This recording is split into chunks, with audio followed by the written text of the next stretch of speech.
National Weather Service in Wilmington has issued a severe thunderstorm warning for southwestern Shelby County, northeastern Darke County, northwestern Miami County, until 5:15 p.m.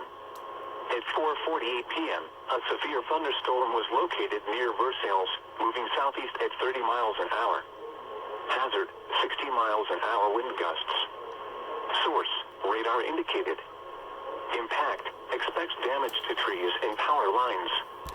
Locations impacted include Piqua, Versailles, Covington, Newport, Bradford, Webster, Russia, Osgood, North Star, Lockington, Yorkshire, Polo, Bloomer, Darke County Airport, Brock, Eldora Speedway, Willow Dell, Horatio and Houston. This includes I-75 in Ohio between mile markers 83 and 87.